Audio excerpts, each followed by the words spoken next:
Hello friends, मैं सुनील और आप देख रहे हैं फिजिकल एजुकेशन स्काई स्टडी। आज देखेंगे महत्वपूर्ण प्रश्न उत्तर। चैनल पर नए हैं तो सब्सक्राइब करके बेल आइकन को दबा दें ताकि मेरी अगली वीडियो आप तक पहले पहुंचे। और प्लीज लाइक करके मुझे मोटिवेट करना ना भूलें और शेयर भी करिए अपने स्टूडेंट्स को।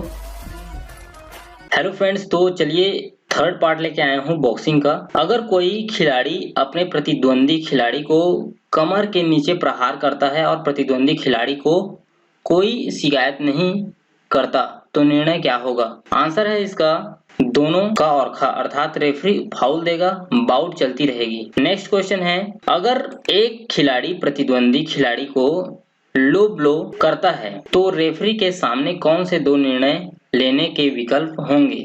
अगर प्रतिद्वंदी खिलाड़ी चोट की शिकायत करता है तो आंसर है क डिस्क्वालीफाई या 8 काउंट। नोट, अगर खिलाड़ी प्रतिद्वंदी खिलाड़ी के बेल्ट से नीचे घातक प्रहार करता है और खिलाड़ी द्वारा शिकायत के रूप में बताया भी जा रहा है तो यहाँ रेफरी के सामने दो विकल्प होते हैं। पहला, बिना किसी देरी के डिस्क्वालीफाई, अगर जानबूझकर जोर का प्रहार किया गया हो 8 काउंट किए जाते हैं। इस 8 काउंट के बाद भी रेफरी के पास दो विकल्प होते हैं। अगर प्रतिद्वंदी खिलाड़ी फिट है तो दूसरे खिलाड़ी को चेतावनी देकर बाउट जारी रहती है, और अगर खिलाड़ी ठीक नहीं है और अनफिट है तो रेफरी लगभग 1.5 मिनट का समय देता है उसकी क्षतिपूर्ति के लिए।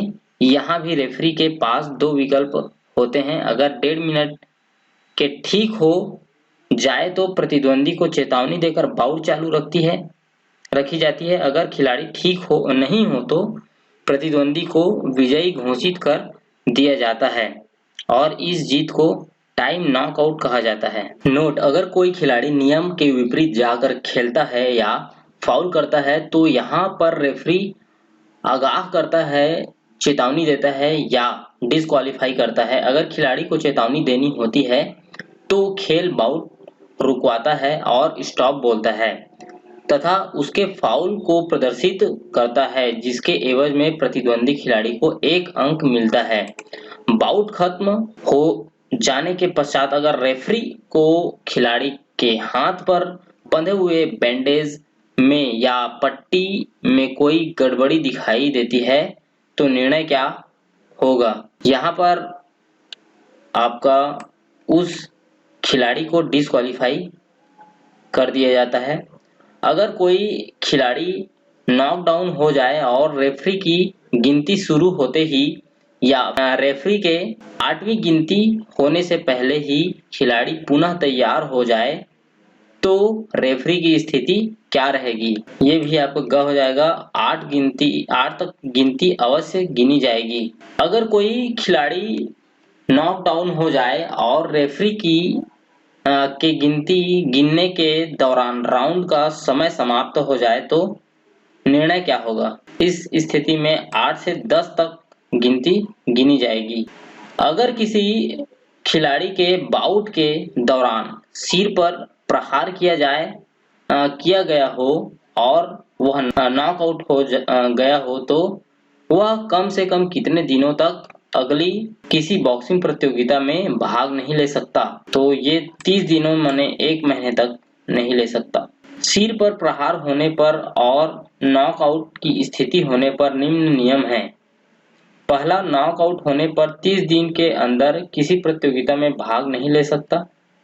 दूसरा, नॉकआउट पहले नॉकआउट के दिन से ही 90 दिन के अंदर हो तो अगले 90 दिनों तक प्रतियोगिता में भाग नहीं ले सकता। इसी प्रकार तीसरा, नॉकआउट होने पर 1 साल के अंदर तक किसी प्रतियोगिता में भाग नहीं ले सकता है। बॉक्सिंग खेल में LOC से क्या तात्पर्य है? इससे तात्पर्य है आपका लॉस ऑफ कॉन्शियसनेस, यानी ख आंसर होगा। अगर कोई खिलाड़ी नॉकआउट के पश्चात डिस्क्वालीफाई होता है तो उसके संबंध में क्या सही है?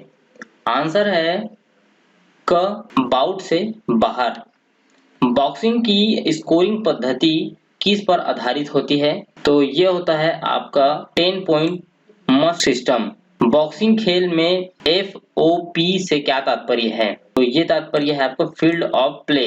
नोट फील्ड ऑफ प्ले जो रिंग के साथ चारों तरफ 6-6 मीटर फैला होता है। बॉक्सिंग खेल में कितने जज नियुक्त किए जाते हैं? तो इसमें 5 जज नियुक्त किए जाते हैं। बॉक्सिंग खेल में जो जज नियुक्त होते हैं उनकी सीट जगह किस पद्धति पर आधारित होती है? आंसर है लॉटरी के आधार पर। 5 जजों में से लॉटरी के आधार पर कितने जजों के स्कोर को काउंट किया जाता है? तो ये किया जाता है 3।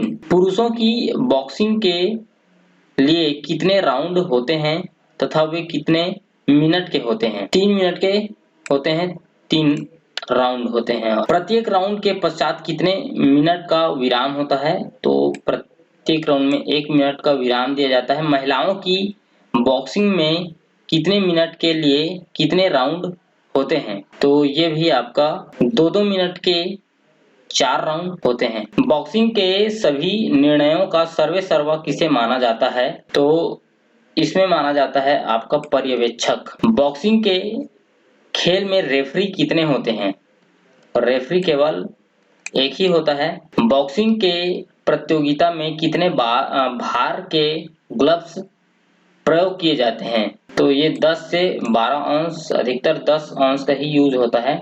1 औंस मतलब 28.35 ग्राम होता है। ठीक है। बॉक्सिंग के खिलाड़ी की कमर पर जो बेल्ट होती है उसकी मोटाई कितनी होती है? ये होता है आपका 6 to 10 सेंटीमीटर। ग्लव्स बनाने में कौन सा चमड़ा प्रयोग होता है? तो ये होता है काऊ हाइड लेदर। खिलाड़ियों का वेट कब लिया जाता है? आपका बाउट से 6 घंटे पहले। सभी बॉक्सिंग प्रतियोगिताओं में इन जनरल वेट कैटेगरी पहली बाउट में कितने समय पहले खिलाड़ियों का भार मापा जाना चाहिए? 6 घंटे पहले मापा जाना चाहिए। प्रतियोगिता के प्रत्येक दिन की पहली बाउट से कितने समय पहले खिलाड़ियों का भार मापा जाता है? तो ये 2 घंटे पहले मापा जाता है। एक खिलाड़ी कितनी अवधि के अंदर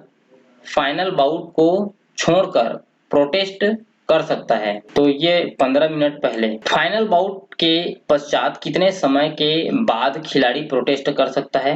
तो ये होगा आपका 6 मिनट। TKO का पूरा नाम क्या है? तो ये है टेक्निकल नॉकआउट। AIBA का मुख्यालय कहाँ है? तो आंसर है ख, लौसाने स्विट्जरलैंड। AIBA का पूरा नाम क्या है? तो ये है आपका association international D box amateur. अंतिम क्वेश्चन है AIBA का गठन कब हुआ? तो ये हुआ था आपका 1946। तो चलिए दोस्तों, वीडियो कैसा लगा जरूर कमेंट करके बताएं। Thanks for watching. जय हिंद, जय भारत।